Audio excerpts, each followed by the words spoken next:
Hello, hello. Slightly more standard setup today, nothing too crazy, I promise. Before we jump into the video though, I'd just like to start by saying a huge thank you to Emily. Emily Topping came all the way over to Manchester yesterday. It was really lovely to finally meet her, and we chatted about everything. We chatted non-stop for like 5 hours. We chatted about so many important things. So many important things that they didn't all fit into one video. So make sure you go and check out Emily's channel. I'll leave all of her links in the description box below.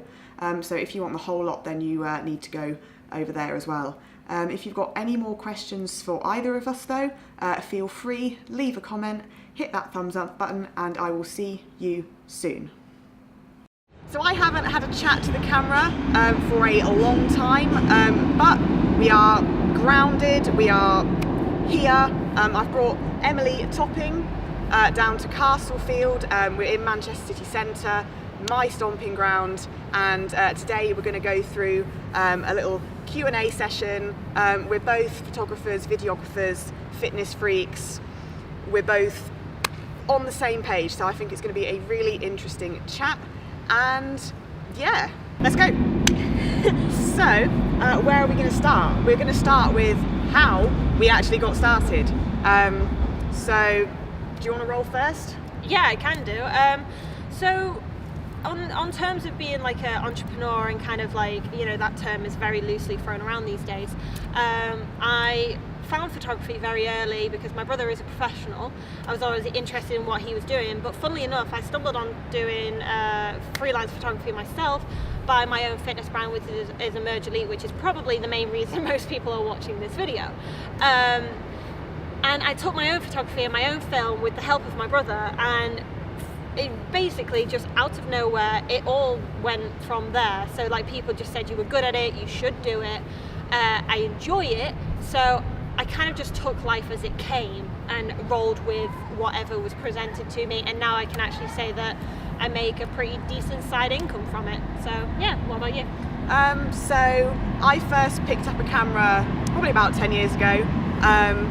I always, you know, cracked it out on family holidays, earned a reputation as the camera woman when I was backpacking with a team from school.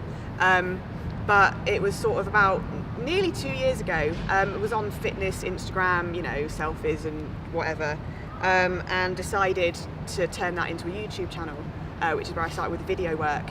And then sort of within that first year was I getting a little bit frustrated that all of my videos looked the same, and I realised that my passion was actually just making videos, and they could be about whatever I wanted them to be about, and taking photos of whatever I wanted to take photos of, and just taking, you know, it one project at a time, one step at a time. Here we are, and it's not even 2 years yet, so yeah, it's incredible. We're both quite similar in that fact that we both started to get serious about photography and film around the same time. It turns around so quickly. Yeah, like once you get traction, the world's kind of your oyster, and especially with anything creative, if you are looking to do something creative, just get a portfolio, regardless of how you get it. Because I don't know about you, but I did a lot of free work when I first started, and just basically reached out to people on Twitter, Instagram and Facebook and just said, look, give me a chance, I'll prove myself to you. And now some of them are my closest friends. Yeah, like when you're starting out, like you need to be approaching other people, and over time and over a long time it will turn around and it will be people asking you. But you've got to earn that first. You've got to earn that. Definitely. Let's get on to another question. That was one question. Goodness. We might be here a while. We're going to be here a while. What is the biggest difficulty that you found with becoming freelance? Becoming freelance. Obviously, at the moment in Manchester, I am still a university student. September through to June. I do obviously still have a student loan that's sufficient to pay my rent and my food shopping and things like that. I can live off of that. If I wasn't in that position, I would have to be working a full or at least a part-time job, which you do. So my goal is obviously by the time I graduate next summer to have a sufficient freelancing income to support myself without having to then go and get another job. And that for me is the biggest difficulty. It is also probably the most anxiety provoking thing about what I do. You're always thinking, oh gosh, like, you know, what am I earning this month? Which at the minute it's fine because it's not an issue, but I can see quite quickly it's going to become an issue unless I, you know, keep working on it over the next year. It's one of the things that I think about. So yeah, consistency and having a reliable income. You need to graft for it until you've got something solid. I mean, that's the thing, and it's anyone who wants to do this, anyone who wants to go down a road like this and work for themselves, it's always going to be the biggest question. It's always going to be like, it's never easy. Working for yourself is never going to be easy, because you're in control of your income, but you're not in control of how much comes in. That's the best thing with working with a company. Even if you're going to go and work with a media company or something that involves photography and film, like everyone knows that I'm an equine vet nurse, is, you know, photography and film is not my primary job. But you know, like, I also know that if I was to have to give up my primary job tomorrow, I would not be able to sustain my life with the income that I'm making from the side, because I'm fortunate enough to be in a position that even though it takes up a lot more of my time and it's a lot more stressful, I'm able to have both of them and then still reinvest into a business instead of living off something and trying to reinvest at the same time, which is very difficult. Like, you know, the only thing I've been told by a freelance photographer that you should do is get used to being poor. And it doesn't mean that you don't have money. You might be making £10,000 a month or 15 or whatever, but get used to being poor. Get used to shopping and thinking that you should only spend 45 quid this week and don't get sushi. You know, like something like that. You know, if you can limit your income, if you can, your outcome. If you can limit your outcome, then obviously you have more money to do other things. You have to become very savvy with your money. But the difficulty, my number one difficulty of being freelance is time. It's just because I do work up to 60 hours a week, and then obviously people look at that and they think that's crazy anyway, and that's just my primary job. That's without being a photographer, a videographer, running a fitness clothing brand, being a nice human being to your friends and family, actually having a social life, you know. And it is difficult. That to me is the most difficult part. But what you'll find is you'll make a lot of mistakes and a lot of failures and stuff like that, but you will get better. I used to sit there, and I was saying it to you before, I used to sit there and I'd do a bunch of stuff and I'm so busy, but I would create nothing. Are you really busy?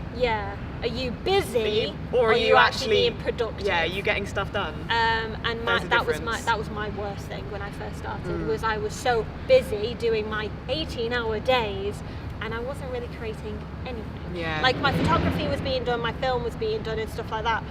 But you know, coming with being freelance, you've got to make all your own content, and you've got to put it out there to obviously keep people engaged. And I was making half-assed content. And then I was making like an Instagram post in 2 minutes, when I was like, if you did that 3 times a day, it's like 8 to 10 minutes tops. And that's the most productive I would be all day, is that content in 10 minutes. So I just started getting really like focused on all that kind of stuff, and but to me that is the most difficult thing. But I'm lucky that I'm only 27 and I can do that, and there's this thing called caffeine, and it's great. It's amazing. You know, Starbucks, everyone knows me for Starbucks. I've always got Starbucks, or a Monster Energy drink, one or the other. I highly rate both of those. Wait, quick fire. Favourite flavour Monster? The new grape one. Why have we never met before? The new grey one by far. Yes. It's so good. Like, to the point where I buy it by crate. Oh yeah, we were drinking them in the gym at 9 o'clock last night. That's what you just do. Get used to this life if you want to do it. Right, should we move on to the next one? Next up. What's your one top tip for a newcomer? One top tip for a newcomer.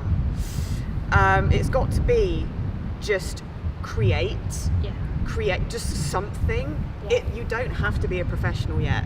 You don't have to have a whole like master plan of like, you know, a video series and a film and a photo album. Like literally, if you've got a camera or a phone and you want to start, then you start, because otherwise you're never gonna, like, it's like playing a musical instrument, you know, it is practice. It is an art. Do you know what I mean? Like, you can't just pick it up and you go. can't just pick it up and go. I also firmly believe that you can't learn something like this in a classroom. You physically need to go out and shoot something. Yeah. If it goes wrong, it goes wrong, but you've got something. Yeah. Definitely. I completely agree with that. The only other thing that I would put onto it is learn to be super patient, but very persistent at the same time. So like, you've got to be super patient to know that in the next couple of weeks you might not get anywhere. You might spend 4, 5, 6 hours a day working on your Instagram game and talking to people and stuff, and nothing might convert until 6 months time. Yet. You always need to put yet at the end of. Yeah. If you ever doubt yourself, yet. Just stick yet on the end of it. And that's what I mean by like amazing patience, but be persistent. So it's like, notice that it's not happening yet, but knowing that you've got to continuously do the work. Yeah. You can't just be like, oh, it was a bad week, so I'm just not going to do anything next week. Yeah. If you're not creating, if you're not doing something, if you're not moving forward, don't expect anything. If you're putting stuff out there, people will find it. People will find it. It might take them a while, but they're going to find it. Grant Cardone is a really good writer, and he's got the 10x rule, and it's basically... Yeah, I've heard that name. That rings a bell. Yeah, so if you ever get time to read the book, it's fantastic. Okay. Mental note. And he basically says whatever you think you need to do, 10 times it. Because then obviously you're excelling the process. It's basically, you know, in the fact there's an app called Hootsuite or something like that. Oh yeah, I use that at work this summer. Yeah, it's about 300 quid annually. I'm not promoting it. I don't actually own it. Yeah, but it's basically, I've got it on trial run at the minute, and it's where you can schedule all of your posts. Yeah, it's a social media manager, and it brings all of your different accounts into one space. Yeah. And it literally, you have a calendar right in front of you, and then you just upload your photos, you write your captions, you put your hashtags in, you put your location in, bang. And it's been great this week because I physically actually have been enjoying a holiday, but my content has still gone out there without me thinking about it. And to do a whole week's of work with 2 posts a day, I think took me a total of an hour. Yeah. An hour. Like if you don't think you have the time, then that is lies. Yeah, and if you think like, and that's like going on the Grant Cardone kind of thing. Like, that was me 10 times in everything that I did. Because I usually put a post out every other day, and I usually wait for something to inspire me to put a post out there. And then sometimes you just got to realise that people just want to hear from you. Yeah. I listen and I watch a lot of Gary Vaynerchuk. Oh, he's a legend. He is a legend. His key line is like, forget everything, just document. Yeah. Document. Like, people will buy into you as a person. Yeah. Like, you don't need to plan like essays worth of captions or videos. Sometimes people just want to hear about what you're up to, what you're going through, what you're thinking about, and it doesn't have to be anything like life changing. But it's going back on what you pointed out before. People are investing in you. Yeah. Like these YouTube channels, you know, like whether you're watching it on Dani's channel now or you're watching it on my channel, you're if you've made it this far. Then fair play to you. You're investing in what we have to say. Yeah. And honestly, why not do it yourself? You know, like, why not figure it out? And even if you're like, you want to be the best photographer for rustic settings. I'm saying rustic because I'm in a rustic settings. I mean, it's rusty. Yeah, I'll give it that. It's very rusty. It's rusty. You know, like, why not? But then you've got to start doing it, and you've got to start giving it to an audience. You know, like, we've built up these audiences over a set period of time, and regardless of whether we have 3 people watch it or 10,000 people watch it, you've still got to do it. Yeah, you've got to do it. If you don't do it, those 3 people are never going to watch it in the beginning. Yeah. Mum, Nan. Yeah. Me, myself, and I. Sorry if there's any of my actual people watching this and they're like, oh. We love every single one of you. I take the mick out of myself first before I do it to anyone else. Yeah. Right, let's go on the last question because we've been here a while. Finally, absolutely finally. Where do you see yourself in the next year, 5 year, 10 year time? In the next year, I graduate from university next summer, so I'm not going to be a student anymore, I can tell you that much. I don't plan on doing any further studies. In my ideal world, I will be full-time freelancing as a photographer and a videographer. And I've got a year to make that happen. I honestly can't tell you where I'm going to be next week, let alone next month. Apparently I'm in London next week. Yeah, and I found that out about 20 minutes ago. So, literally, when you're starting out, you just need to say yes to things, and it can be a pain. It can be a real pain, especially if you're quite a type A organised person like me. It is a pain to, get messed about or mess other people about. But you've just got to take every opportunity, and if that means being here, there, and everywhere, it is. When it goes right, it is so exciting. It is so exciting. I would not have it any other way. I've had the time. I am living my best life. Yeah. And if it was consistently this good, and that's the thing, it will be consistently this good. Yeah. Because you're making the incremental steps to get there. It's Time. not like you're saying I'm going to go and study for the next year and I'm just going to sit on nothing. I can fully see that. I would not be surprised if you contacted me a year from now and said I'm actually doing it. Yeah. It would not surprise me because you've got that work ethic and you've got that kind of gumption to actually go, you know what, fuck it, I'm going to do it. Yeah. If you're willing to take action, you can be anywhere. Yeah. I think it's incredibly exciting to build something for yourself. Yeah. Even if you don't do it for the rest of your life, just do something. Do something. Yeah, I love the simple fact that from even younger, I travelled when I was young, but now I can fly anywhere in the States and stay with someone. I know that many people in the States, and that was me not saying no. Yeah. It was me saying yes to an opportunity, and it was crazy, and I was 19 years old, and my mum and dad were petrified, but I did it, and it was one of those things that at 18, 19 years old that catapulted me into wanting to do stuff for myself. Where do I see myself in a year's time? Funnily enough, if you asked me this last year, I wouldn't tell you what I'm doing right now. Yeah. I'm very much an opportunist and very impatient, which I know Gary Vaynerchuk would hate to hear if I ever said it to him. But I love doing everything. What I do want to do is I want to start my personal brand and getting that off the ground. I love speaking. Yeah. I love speaking in front of people and stuff like that. I think Emily is an outstanding speaker. Outstanding. But I want to start doing it for other people, just kind of I am currently writing a book now about motivation and how my understanding of how the brain works and how you can get to a position of where we are. And I do want to finish that book. I do want to go and speak and write and stuff. I still want to do photography and film. The thing is, I don't want to stop doing anything. If anything, I just want to be doing 10 times more of what I'm doing now. Yeah. I think just continually chase things that excite you. Yeah. If it excites me, at the minute, I was just telling Dani, I've got UFC fighters now, which if you know the UFC, that's a pretty big deal. And the reason that I got them was because I never took no for an answer. Yeah. I would keep going to UFC fighters and going, just give me a chance, just give me a chance. And then now I've walked through the front door, and from walking through the front door with one fighter, I've now got 3. So it works. You've just got to get really comfortable with failing, because it's only going to teach you how to succeed better. Exactly.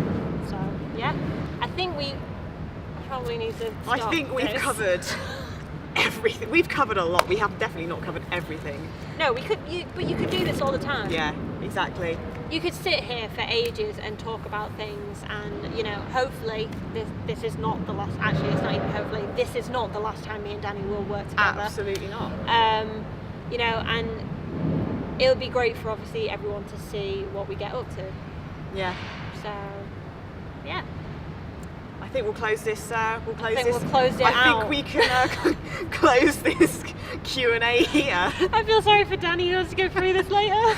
No, we're absolutely fine. I'll be there driving back to Yorkshire, and you'll be like, oh god. Oh god. Whose idea was this? It was funny though, because we both went, you know, like, let's do a Q&A. Let's do It'll be a like Q&A. 15 minutes long. It might not be 15 minutes long. It might be like a two-parter. It might be a full feature-length film. Who knows? Until next time. Until next time. Alright, thank you very much for joining in, guys, and we will see you soon.